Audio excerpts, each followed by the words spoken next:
दोस्तों नमस्कार, आप सबको कारगिल दिवस की शुभकामनाएं। अभी हम सभी लोग AK यूनिवर्सिटी में पहुंच चुके हैं, सभी साथी। हालांकि सभी साथी वहां पे अंदर इस बिल्डिंग के अंदर 3rd फ्लोर में पहुंच चुके हैं और सभी लोग यहां पे आ रहे हैं। काफ़ी आनंद आ रहा है यहां पर। आप देखिए कि कितनी अच्छी व्यवस्था है और आज का कार्यक्रम बड़ा ख़ास कार्यक्रम है कि कितने लोगों ने अपने जीवन की कुर्बानी दी है हम सबकी सुख समृद्धि और विकास के लिए, पूरे भारत देश के जन जन नागरिकों के लिए। तो आज हमारे साथी सभी यहाँ पे मौजूद हैं। काफ़ी अच्छा सभी को मिलने का मौका है। जय हिंद साथियों, आप AKS यूनिवर्सिटी का अंदर के हो रहे कारगिल दिवस की योजना का प्रोग्राम शुरू होने वाला है।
रुकिए, आराम से आराम से आराम से।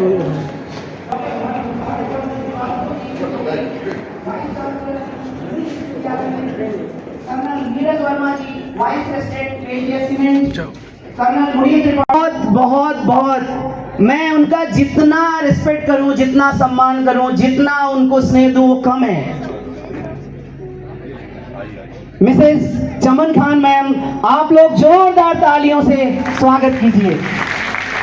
और हमारे बीच में भूपेंद्र सिंह जी उपस्थित हो चुके हैं, भूतपूर्व सैनिक संगठन के अध्यक्ष सुनील जी, जो कि पूर्व सैनिकों के लिए बहुत कुछ करते रहते हैं, उनके दुख सुख में हमेशा साथ रहते हैं। उनका भी हम स्वागत वंदन अभिनंदन करते हैं।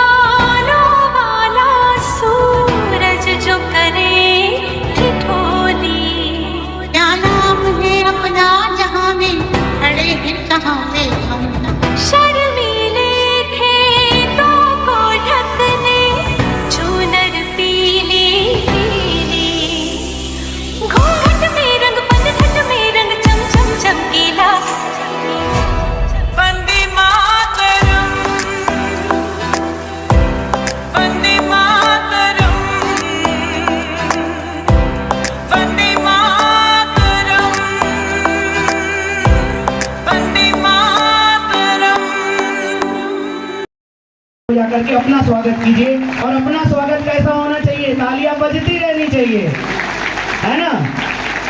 है कारगिल वार के बारे में कितनी जानकारी है, जरा हाथ उठावें। ओनली बच्चे, university students.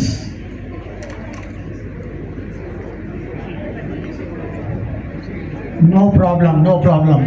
That is why we have arranged this function, you to know what is Kargil war.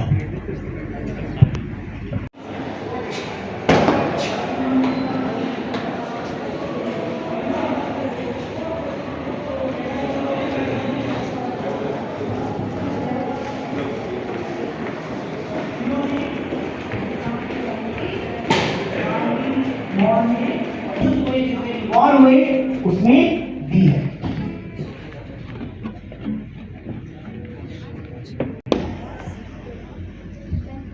आप सभी लोगों से गुजारिश है, आप अपने अपने स्थान पर खड़े होकर के जोरदार स्वागत करिए हमारे आज के मुख्य अतिथि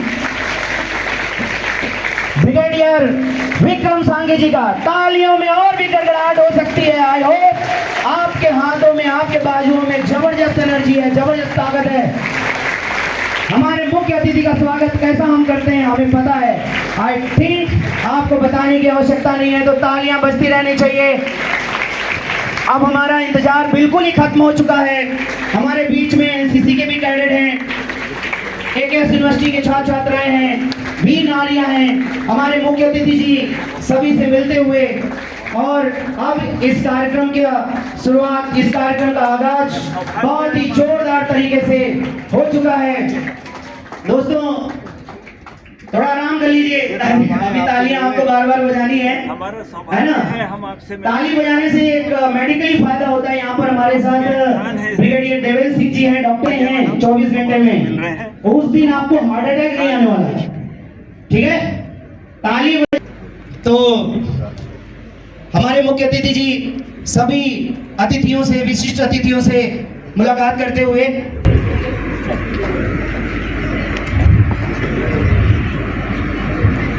हमारे बाबा साहब का लाया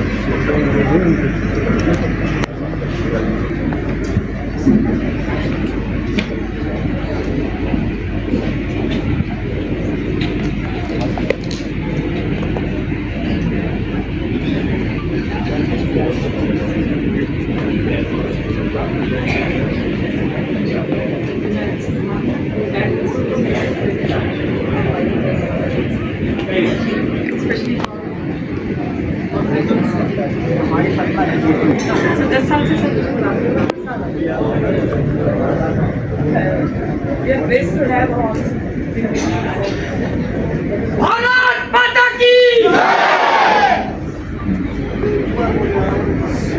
भारत माता की भारत माता की भारत माता की वंदे वंदे वंदे भारतीय सेना अमर रहे, भारतीय सेना अमर रहे, भारतीय सेना अमर रहे, भारतीय सेना भारत माता की भारत माता की भारत माता की वंदे पूर्व सैनिक संगठन सतना के रिस्पेक्टेड सदस्यगण यहाँ पर स्वागत करते हुए मुख्य अतिथि का। यहाँ पे और भी मुख्य अतिथि आए हुए हैं, जिनके साथ मुख्य अतिथि माननीय ब्रिगेडियर विक्रम सांघी जी का मुलाकात, ब्रिगेडियर भूपेंद्र सिंह, ब्रिगेडियर देवेंद्र सिंह, सभी साथियों से मुलाकात हो रही है। यहाँ पर अब हम दृश्य है यहाँ का। अपने कार्यक्रम को आगे बढ़ाते हुए हमारे मुख्य अतिथि जी सभी अतिथि, विशिष्ट अतिथियों से मुलाकात कर चुके हैं, अपना स्थान ग्रहण कर चुके हैं। और अब हम कार्यक्रम को आगे बढ़ाते हुए जो रूपरेखा है उसके अनुसार चलते हैं। जैसा कि आप सभी लोगों को विदित है,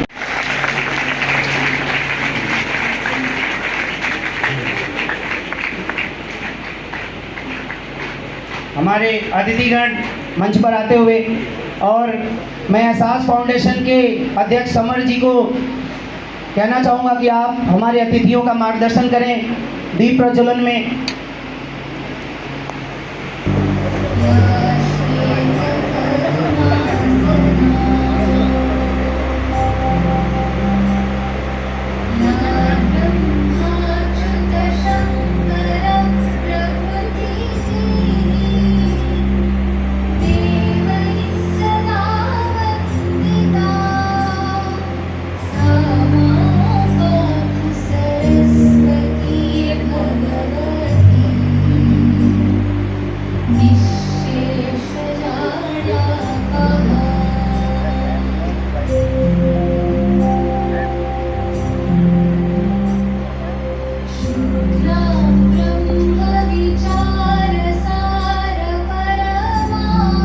अपने स्थानों पे खड़े हो जाएं प्लीज।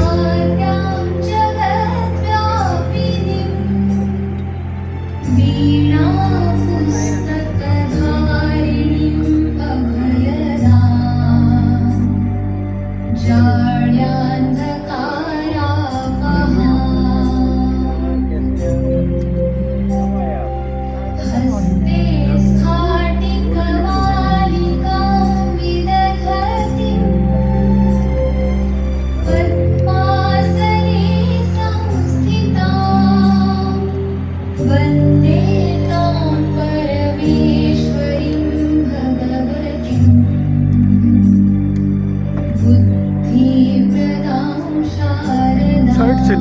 ऊपर खड़ा कर लेते तो फिर ये नहीं आता।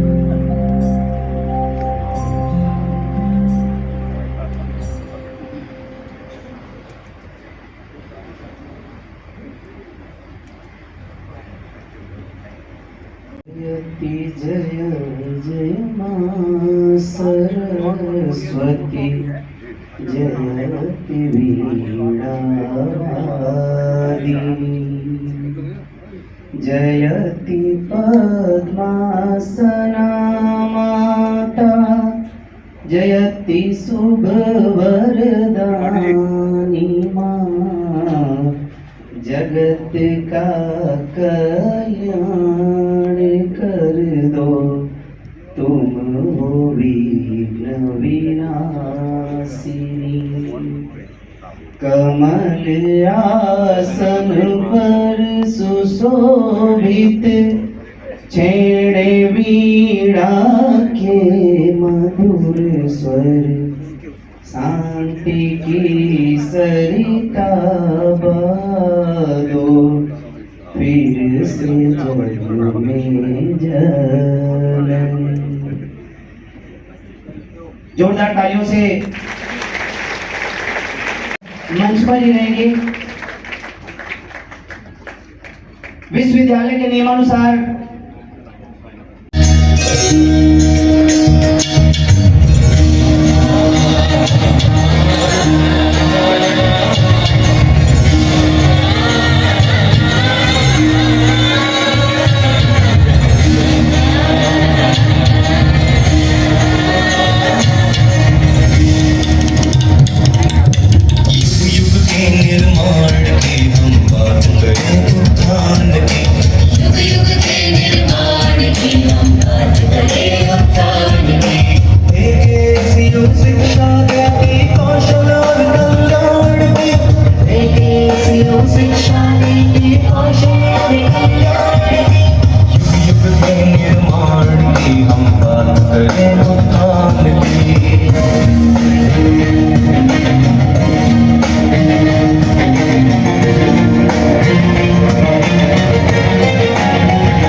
आग्रह करूंगा कि आप सभी जिनका भी नाम मैं ले रहा हूं सभी आकर के हमारे मुख्य अतिथि विशिष्ट अतिथि सभी का स्वागत करेंगे।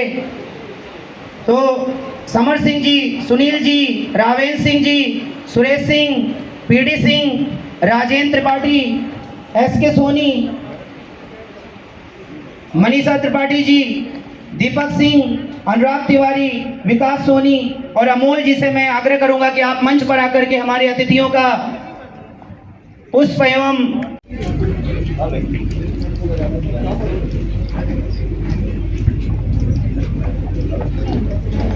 इसके बाद स्वागत गीत के लिए एकेएस विश्वविद्यालय के छात्र एवं छात्राएं अमन शुक्ला, नारायण सिंह, दीपक कुमार साकेत, स्नेहा त्रिपाठी, आप सभी लोग तैयार रहिएगा। दोस्तों, हम जब अपने अतिथियों का स्वागत करते हैं तो तालियां बंद नहीं होती, तालियां बजती रहती हैं। ये सभी ऐसे लोग हैं जो अपने अपने क्षेत्रों में बहुत ही विशेष हैं। इन्होंने जो कार्य किया है देश के लिए, समाज के लिए, वो बहुत ही अतुलनीय है।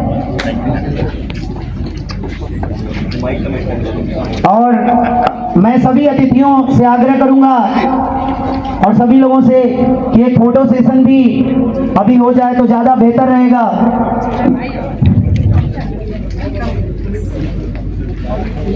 हॉर्सू एंगल में खड़े हो जाएंगे तो फोटो ज़्यादा बेहतर आ पाएगी।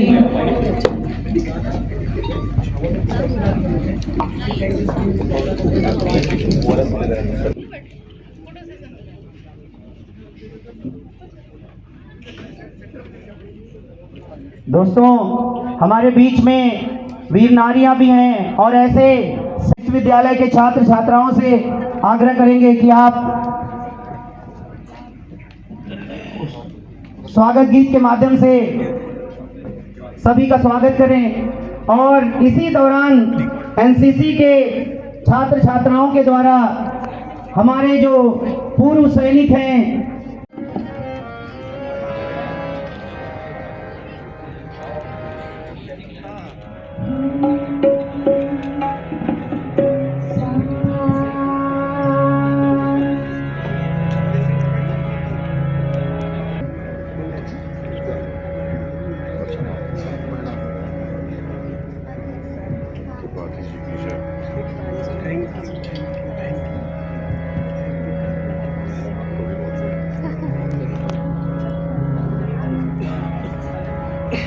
Hello hello hello hello hello hello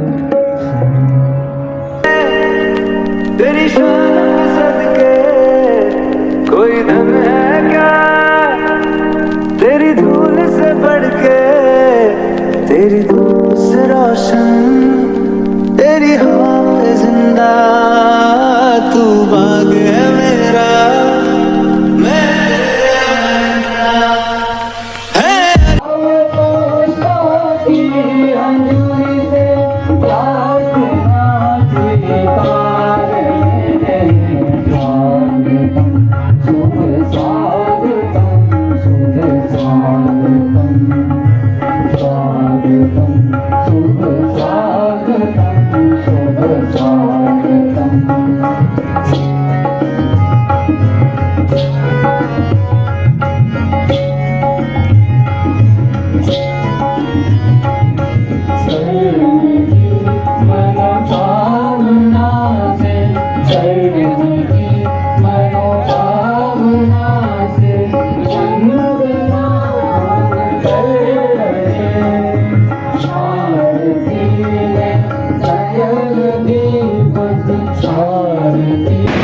जय हिंद। सबसे पहले मैं हमको जो जिम्मेदारी दी गई है वो आज के जो हमारे यहाँ मेहमान पधारे हैं उनका स्वागत करना है। और दूसरा उद्देश्य जो है आज का कारगिल विजय दिवस मनाने का वो ये है कि जिन शहीदों ने वहाँ पे अपने प्राण के निछावर दिए हैं उनको श्रद्धांजलि देना है। तो इसी कड़ी में सबसे पहले मैं अपनी तरफ से कारगिल विजय दिवस के उपलक्ष्य में आप सब लोगों को बहुत बहुत बधाई देता हूँ। और पूर्व सैनिक एवं एहसास फाउंडेशन की तरफ से हमारे जितने भी यहाँ अतिथि बच्चे सब लोग बैठे हुए हैं उनका मैं स्वागत, वंदन और अभिनंदन करता हूँ। भारत के निर्माण में जिसका हिस्सा, अहम हिस्सा है और रहेगा, उनको अपने इतिहास के बारे में जानना बहुत ज़रूरी है। कारगिल वार कहाँ है? JNK में। कारगिल की ऊंची ऊंची पहाड़ियों में पाकिस्तानियों ने कब्जा कर लिया और वो अंदर, वो जो पहाड़ियाँ थी वो हमारे टेरेगेंटी के अंदर आती थी। जब हम लोगों को ये जानकारी काफ़ी देर से मिली, एक कोई वहाँ का नेटिव था जो अपने याक को चराने के लिए ऊपर ले, उसका एक याक था की पढ़ाई जो है सतना में सिर्फ एक ही स्कूल हुआ करता था, वो सभी लोग जोरदार तालियां बजा। ये वो हैं जो मुश्किलों को मार जाते हैं।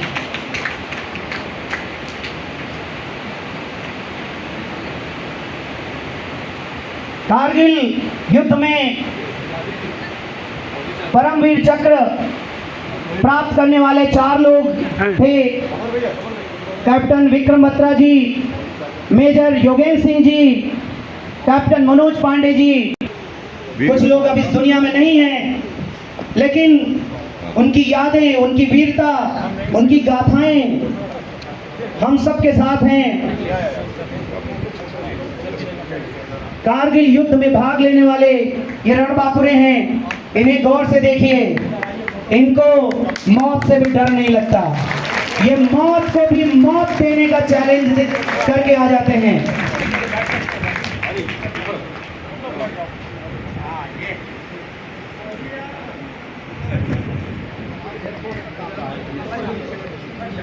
और फोटो सेशन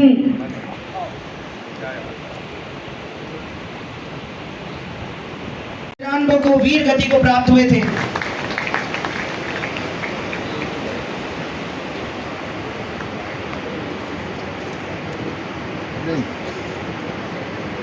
कुमार सिंह जी, इनके बेटे 20/10/2021 को 1962 के भारत चीन युद्ध में वीर गति को प्राप्त हुए। वीर नारी सुखराज देवी, जो कि पत्नी है शहीद सिपाही वंशराज जी की, जो कि इंडिया पाकिस्तान युद्ध 1965 में शहीद हुए थे।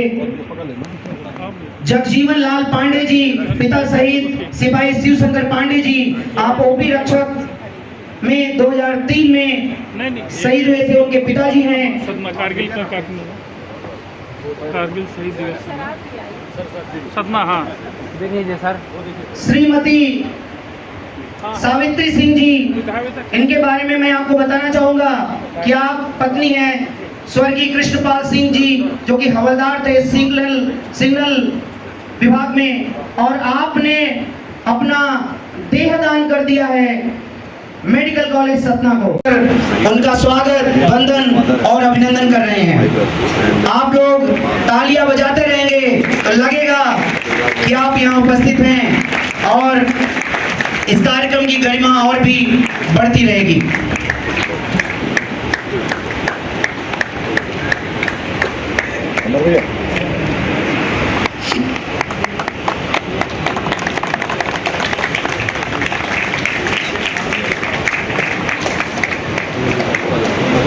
इस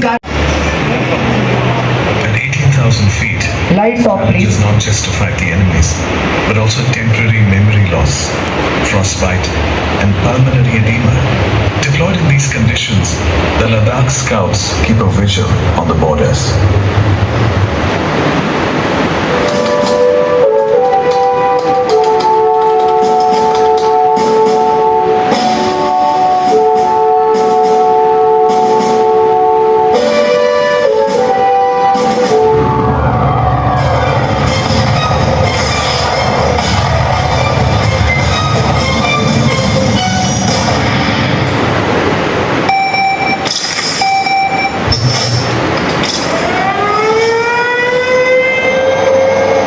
देश ने देखा एक युद्ध,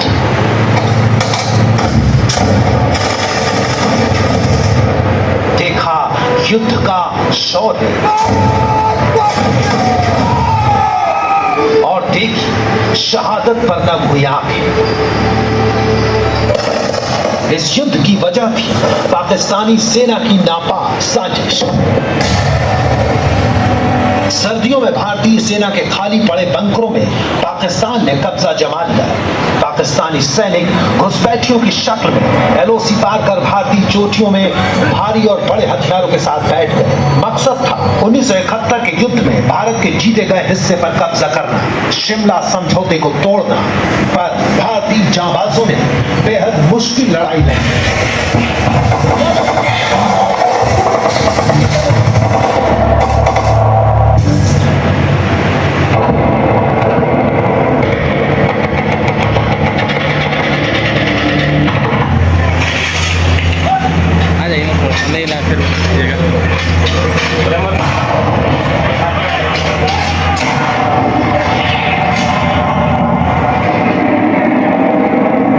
As India's massive bombardment began, did our success signal before announcing for the attack, and it was like the Bravo company success signal "Koi Aaya," which was passed to our CEO Kanal Joshi on the radio set. And after that, another bunker was captured.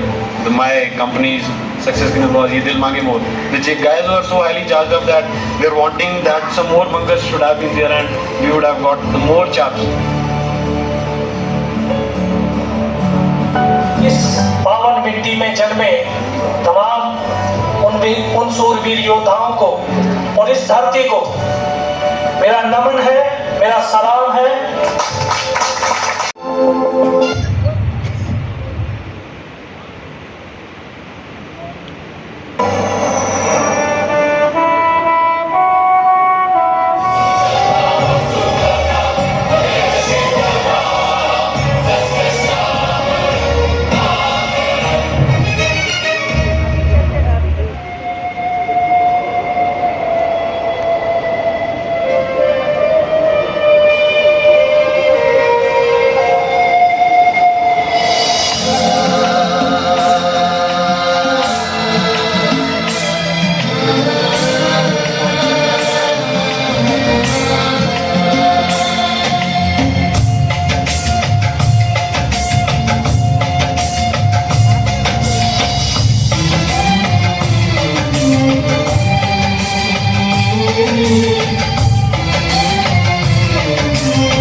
Bharat माता की, भारत माता की, भारत माता की।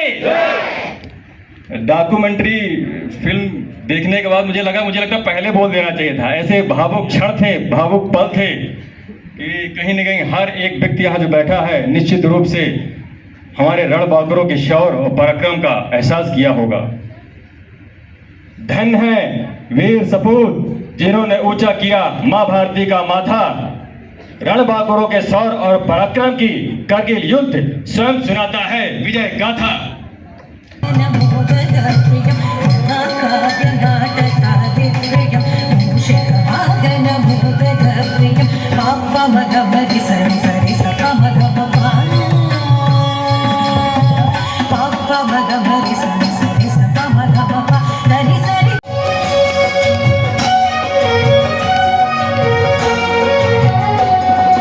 Sir पे हिमालय का छत्र है।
जो वहाँ सॉरी चलो चलो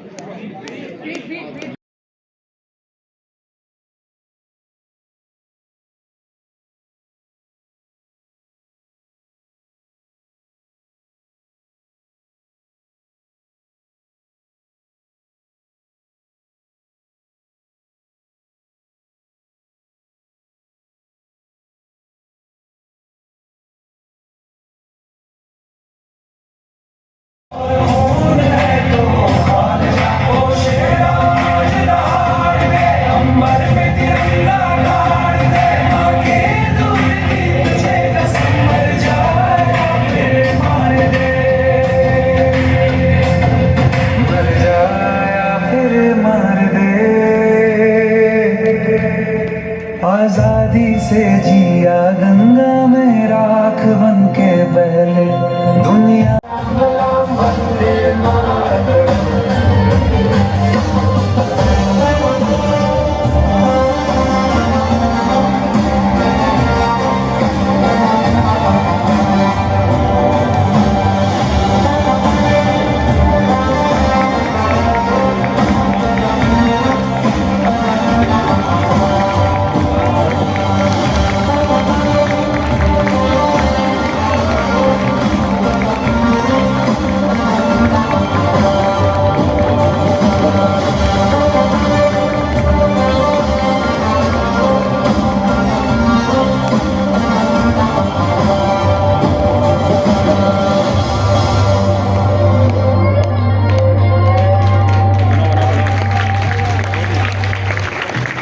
जोरदार तालियां guardian and guide public school के बच्चों द्वारा जो मनमोहक प्रस्तुति दी गई कि बहुत ही उत्साहित थे, वीडियोस बना रहे थे और जो छात्र छात्राएं हैं उनके पेट में गुड़गुड़ भी हो रही होगी, तो आप लोग अपने घर की याद भी कर रहे होंगे कि जल्दी घर पहुंचे, है ना।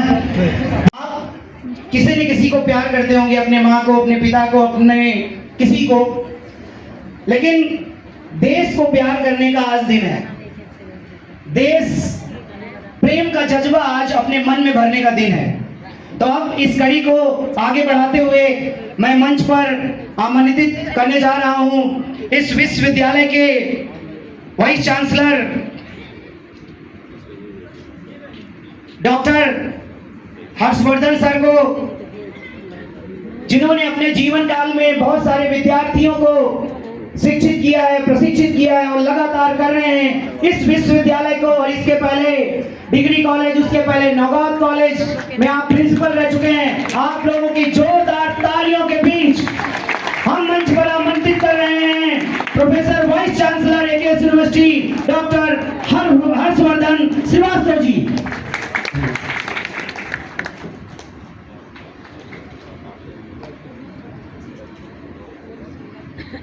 आज कारगिल दिवस के विजय उत्सव के का सेलिब्रेशन यहाँ पर एहसास फाउंडेशन और पूर्व सैनिकों के संयुक्त तत्वावधान में प्रत्येक वर्ष किया जा रहा है। ये बहुत ही गौरव की बात है कि आज हमारे बीच में कार्यक्रम के मुख्य अतिथि इस वर्ष के ब्रिगेडियर विक्रम सांघी साहब यहाँ हमारे बीच में मौजूद हैं, जबलपुर से आए हैं। ब्रिगेडियर देवेंद्र सिंह साहब, जिनके बगैर ये कार्यक्रम इस प्रकार से संचालित नहीं होता। एहसास फाउंडेशन के समर सिंह बघेल और भी बहुत सारे लोग हैं, मैं नाम नहीं ले पा रहा हूँ।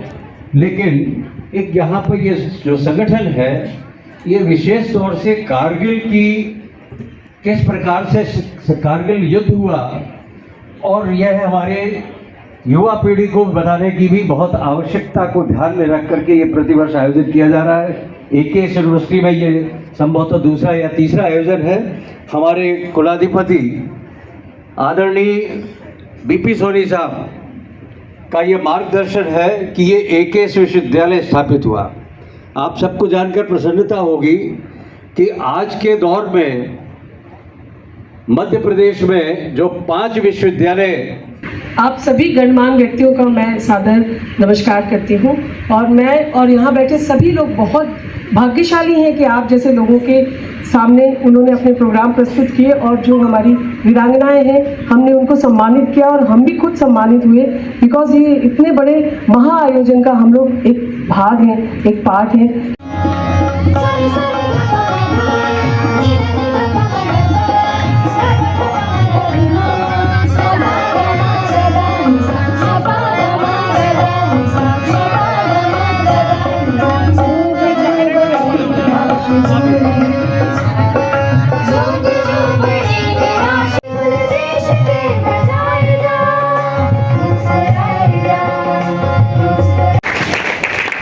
तालियां बजती रहनी चाहिए जब तक वो मंच पे आ रहे हैं। उन्हें एहसास होना चाहिए कि सदना के लोगों के हाथों में कितना दम है। अपने दम का परिचय दीजिए, अपने उत्साह का परिचय दीजिए, अपने जोश और जज्बे का परिचय दीजिए, तभी आप उनको बेस्ट ऑफ द बेस्ट सुन पाएंगे। Thank you sir, thank you very much.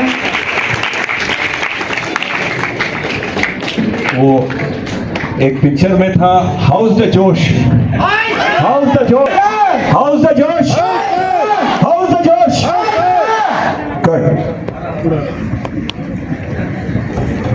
Surgical strike how the जोश, उनका जो लीडिंग मेजर साहब था, रिस्पेक्टेड ब्रिगेडियर देवेंद्र सिंह साहब, अगर आप परमिशन दें तो, क्योंकि प्रोटोकॉल कई बार रिपीट हो चुका है, तो मैं सीधे मुद्दे की बात पे आऊँ।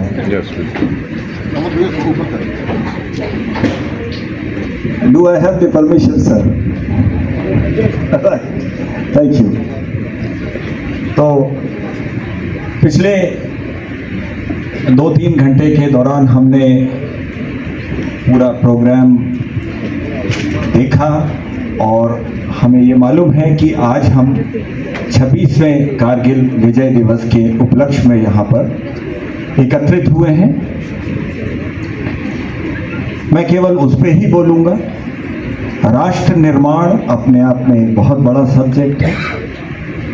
चरित्र निर्माण, नागरिकों का अपना ड्यूटी, वो कॉन्स्टिट्यूशन में भी दिया हुआ है, तो मैं उन सब टॉपिक पे नहीं बोलूँगा। मैं केवल कारगिल दिवस पे और अपनी सामाजिक व्यवस्था जो है उसके विषय में थोड़े से विचार व्यक्त करूँगा। तो जैसा आपने देखा कि ये जो कारगिल का जो युद्ध था, उसमें कितना बलिदान देना पड़ा। इसमें उस समय जो सरकार थी उसके डायरेक्शन थे कि हमको जो अप्रोच लेनी है वो पीछे से, यानी दुश्मन के एरिया में घुस के दूसरी पीछे की डायरेक्शन से अटैक नहीं करना है। तो क्योंकि गवर्नमेंट के डायरेक्शंस थे, तो जितने अटैक गए वो फ्रंटल अटैक्स गए, और फ्रंटल अटैक्स जो गए वो हमारे पास इंटेलिजेंस बहुत ज़्यादा नहीं थी। उनमें पाकिस्तानी जो रेगुलर सोल्जर्स हैं उनके बंकर्स की लोकेशन, उनके बंकर्स की स्ट्रेंथ यानी नफरी, उनके पास क्या हथियार हैं, इसकी बहुत ज़्यादा जानकारी नहीं थी। और ये बड़ा एक मुश्किल टास्क था, अदम्य टास्क था। उन दिनों मैं तो आसाम में नॉर्थ ईस्ट में पोस्टेड था, पर जैसा मैं यहाँ देख रहा हूँ कुछ हमारे ऑफिसर्स, JCOs और जवान जिन्होंने उस कारगिल युद्ध में भाग लिया। मैं कह नहीं सकता उन्होंने क्या साहस का परिचय दिया होगा और वो क्या भावना रही होगी। तो मैं उन सबको नमन करता हूँ और जो वीर नारियां यहाँ बैठी हैं जिन्होंने उस युद्ध में अपने बेटे अपने पति को खोया, उनको मैं शत शत प्रणाम करता हूँ। ये भारतवर्ष की भूमि ही है जिसमें इस तरह की नारियां जन्म लेती हैं, जो कि पति को खोने के बाद कहती हैं कि नहीं, बेटे को भी मैं फौज में भेजूंगी, और एक बेटे के शहीद हो जाने के बाद कहती हैं कि मैं दूसरा बेटा भी फौज में भेजूंगी। जब तक ऐसी नारियां, ऐसी स्त्रियां हमारे समाज में रहेंगी, ये देश हमेशा आज़ाद रहेगा और इस पर कोई खतरा नहीं हो सकता।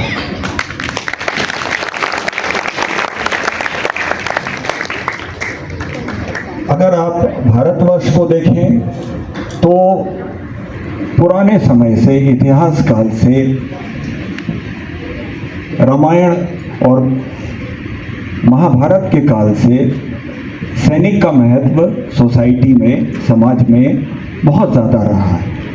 और शायद इसी के कारण आप देखें कि जब महाभारत में जब गीता का ज्ञान देते हैं श्री कृष्ण, तो वो गीता का ज्ञान वो किसी मंदिर में नहीं देते हैं और किसी पुजारी को नहीं देते हैं। वो गीता का ज्ञान जो है वो बैटलफील्ड में देते हैं और एक सैनिक को देते हैं। तो अगर भगवान श्री कृष्ण ने चुना होगा कि ये ज्ञान मुझे सैनिक को देना है, रणभूमि में देना है, जबकि उसके मन में व्यथा है, हतोत्साहित है, तो कुछ सोच के दिया होगा। और ये सैनिक का स्थान भारतीय समाज में, भारतीय भूगोल में हमेशा से रहा है।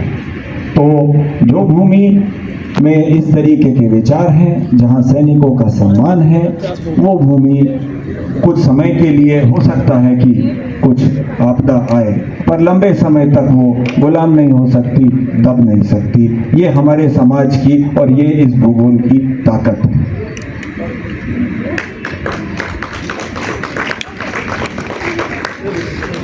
क्योंकि गीता की बात की तो आपको मालूम है कि गीता में हजारों श्लोक हैं।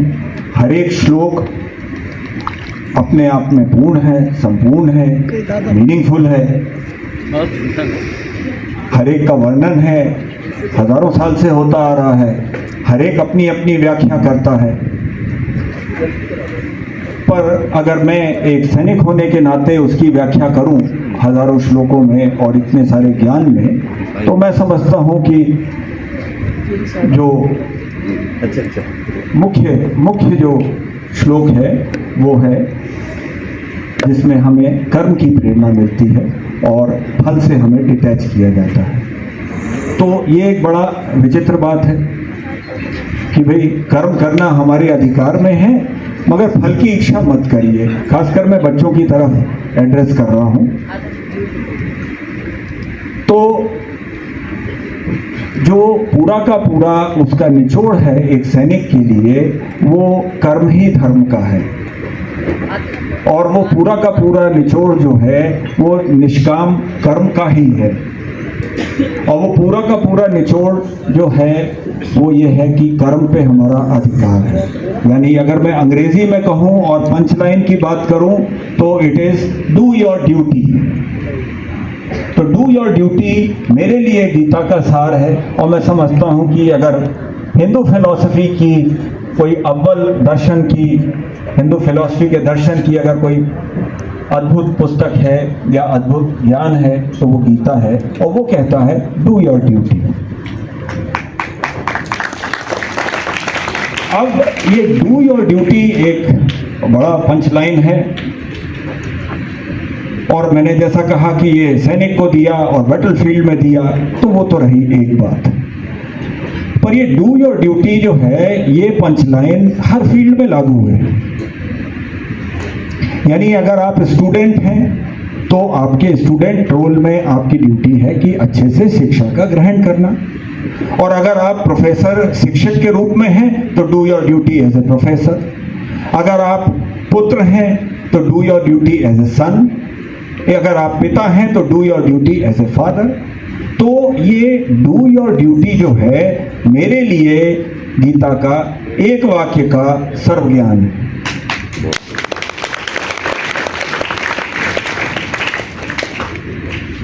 तो अब डू योर ड्यूटी को मैंने उससे पहले आपको कहा कर्मण्येवाधिकारस्ते मा फलेषु कदाचन, यानी कर्म पे आपका अधिकार है, फल पे नहीं है।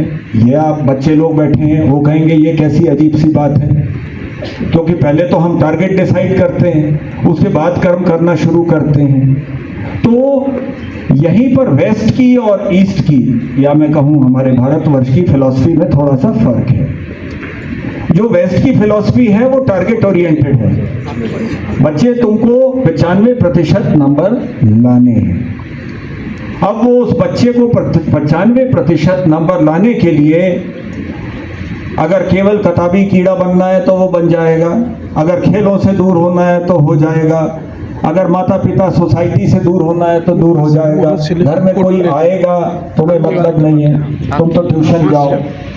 और वो बच्चे को वही हम पढ़ाएंगे कि ये 5 प्रश्न आते हैं एग्जाम में, इनको रट लो, इनको याद कर लो, वहां लिख देना, 95% आ जाएंगे। और ये नहीं आएंगे तो वो बच्चा जो है बड़ा प्रेशर में है, तो वो सोचता है कि अच्छा भाई, कुछ लोग हो सकते हैं जो सोचे हम नकल भी कर लें मगर कम से कम फेस सेविंग के लिए 95% आ जाएं। तो ये जो टारगेट ओरिएंटेड अप्रोच है वेस्ट की, इसमें ये भयंकर प्रॉब्लम है कि टारगेट मिलना चाहिए बाय हुक और बाय क्रूक, सही तरीके से या गलत तरीके से, मगर टारगेट अचीव करना है। टीचर भी उसी चक्कर में, माता पिता भी उसी चक्कर में, बच्चा भी उसी चक्कर में। ये हो क्या रहा है? ज्ञान का क्या होगा, प्रोसेस का क्या होगा, कर्म का क्या होगा? तो हम क्या कह रहे हैं, गीता क्या कह रही है, इस क्षेत्र की, इस भूगोल की फिलॉसफी क्या कह रही है? कर्म ठीक करो, यानी प्रोसेस ठीक कर लो। अगर प्रोसेस ठीक कर लोगे तो फल अच्छा आ ही जाएगा, नतीजा अच्छा आ ही जाएगा। अगर तुम्हारे को ज्ञान आ गया, नॉलेज आ गई, तो अच्छे नंबर आ ही जाएंगे। अगर सैनिक के लिए उसको बंदूक का निशाना, फौजी लोग जानेंगे HAT, तो अगर उसको HAT या निशाना लगाना या बंदूक सही पकड़ना या निशाना लगाना आ गया, अगर उसकी प्रोसेस ठीक है तो निशाना तो लग ही जाएगा। तो मैं आज भी ये चाहूँगा युवा वर्ग से खासकर कि आप लोग जो है वो कर्म की तरफ ध्यान दें, ड्यूटी की तरफ ध्यान दें और प्रोसेस की तरफ ध्यान दें। आप देखेंगे रिजल्ट अपने आप आएंगे। अंत में लंबा नहीं खींचते हुए, समय काफ़ी हो चुका है, क्योंकि मैं इस समय अब कॉर्पोरेट में काम कर रहा हूँ। पिछले 3-3.5 साल से मैं शीला फोम में कार्यरत हूँ।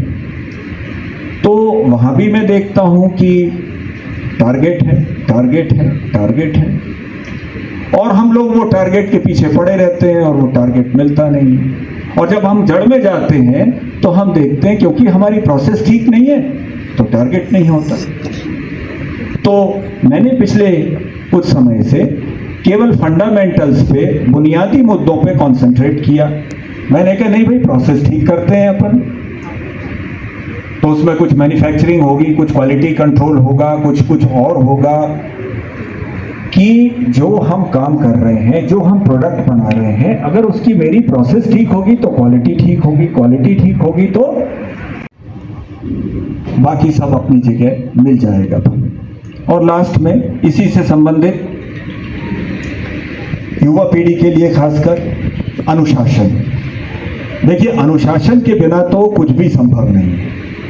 पहले भी किसी ने, वक्ता ने कहा अनुशासन के ऊपर, मेरे ख्याल से बघेल साहब थे, तो अनुशासन के बिना तो कुछ भी हासिल नहीं होगा। तो अगर आप स्टूडेंट लाइफ में हैं तो भी आपको अपनी दिनचर्या में अनुशासन रखना पड़ेगा, समय से उठना पड़ेगा, समय से भोजन करना पड़ेगा, समय से पढ़ाई के लिए जाना पड़ेगा, समय से खेलों के लिए वक्त निकालना पड़ेगा और समय से सोना पड़ेगा। और यदि आप अपनी वर्किंग लाइफ में हैं, जो यंग मैन हैं यहाँ पर, वो अगर वर्किंग लाइफ में हैं तो उनके लिए भी अनुशासन उतना ही लागू है। कि भाई अपनी दिनचर्या को रेगुलेट करिए। और जो मेरे से के रिटायर और फिर आज जिस फंक्शन के लिए हम लोग एकत्रित हुए कारगिल विजय दिवस में, विशिष्ट अतिथि अध्यक्ष महोदय सभी का स्वागत किया जा रहा है स्मृति चिन्ह देकर के।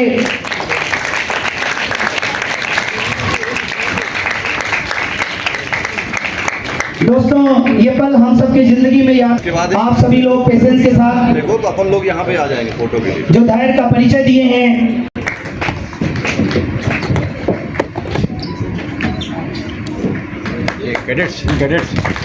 जोरदार तालियां दोस्तों, सभी का अनमोल योगदान रहा। और जैसा कि कहा जाता है, शहीदों की चिताओं पर लगेंगे हर बरस मेले, वतन पर मिट के लोगों को जगाते रहें और अपना कर्तव्य निभाते रहें। दोस्तों हम बॉर्डर पे नहीं, वीरता का, जोश का, जज्बे का पीछे आ जाएंगे और ग्रुप फोटो आपके साथ भी। छात्राओं से आग्रह करूंगा कि आप इस फोटो सेशन के बाद एहसास फाउंडेशन और पर आ जाएं। इस ग्रुप फोटो के बाद मैं सभी पूर्व सैनिकों से आग्रह करूंगा कि वो एक ग्रुप फोटोज के लिए कुछ लोग ज्यादा से ज्यादा संख्या में मंच पर आ जाएंगे। एक अच्छा संदेश जाता है। हमारे शमर भैया हमारे साथ और हमारे संचालन महोदय भी, ये बहुत बड़ी हस्तियां हैं। ये कार्यक्रम पूर्व सैनिक और एहसास फाउंडेशन के तत्वाधान में हुआ है। ये ग्रुप फोटो पूरे सतना जिले में ही नहीं, ये तो दिल्ली तक जाने वाली, क्योंकि हमारे बीच दिल्ली से आई एहसास फाउंडेशन की बहुत बड़ी हस्ती मिसेस चमन खान जी विराजमान हैं, तो स्वाभाविक है कि ये संदेश दिल्ली तक तो पहुंच ही गया है। मैं सभी से आग्रह करूंगा कि 2-4 मिनट का अपना और कीमती समय हमें दें। इसके बाद ये समापन की ओर कार्यक्रम पहुंच गया है। जब इतना धैर्य रखा आप सबने, तो 2-4 मिनट का और हमारे सामने विराजमान है मातृ शक्ति श्रीमती आरती सिंह जी, जो तलवारबाजी में जानी जाती। मैं आपसे आग्रह करूंगा कि अच्छा, बच्चों के साथ उनका कार्यक्रम फिक्स है ग्रुप फोटोज के लिए। भारत माता की, भारत माता की, भारत माता की, वंदे। आज इस कारगिल विजय दिवस में पूर्व सैनिक संगठन सतना और एहसास फाउंडेशन की तरफ से दोनों के सामूहिक तत्वाधान में यह कार्यक्रम आयोजित हुआ। इसमें सर्वप्रथम मैं मां बीड़ा बांधनी को प्रणाम करते हुए और शौर्य के पराक्रमा वार मेमोरियल को नमन करते हुए आप सभी को कारगिल विजय दिवस की बहुत बहुत बधाई देता हूं। ये कार्यक्रम एक तौर पर कभी खुशी कभी गम का माहौल है कि एक तरफ तो हमें गम है अपने उन वीर सपूतों के खोने का, जिन्होंने अपने देश के लिए हंसते हंसते अपने प्राणों की न्यौछावर कर दिया, और खुशी इस बात की है कि हमारे उन साथियों के बलिदान की वजह से आज हम जो इस कार्यक्रम को कारगिल विजय दिवस के उपलक्ष्य में मना रहे हैं, तो खुशी इस बात की है कि हमें विजय हासिल हुई है। कारगिल विजय दिवस में एहसास फाउंडेशन के अध्यक्ष श्री समर सिंह जी और उनकी पूरी टीम जिस तरह से हमारे साथ हम दोनों के तत्वाधान में यह कार्यक्रम सफल हुआ, हम सर्वप्रथम आभारी हैं। इस कार्यक्रम को सफल बनाने के लिए आज के इस कार्यक्रम के मुख्य अतिथि परम सम्माननीय ब्रिगेडियर विक्रम सांघी जी, जो सेवानिवृत्त होकर के हमारे इस छोटे से आग्रह पर जबलपुर से चलकर हमारे इस कार्यक्रम को सफल बनाने के लिए अपना कीमती समय दिया। हम दोनों एहसास फाउंडेशन और पूर्व सैनिक संगठन की तरफ से और पूरी टीम की तरफ से आपका तहे दिल से आभार व्यक्त करते हैं। हम आभार की इस कड़ी में आज के इस कार्यक्रम की अध्यक्षता कर रहे परम सम्माननीय बीपी सोनी जी, जो chancellor of AKS university Satna, आपके भी हम बहुत बहुत आभार व्यक्त करते हैं।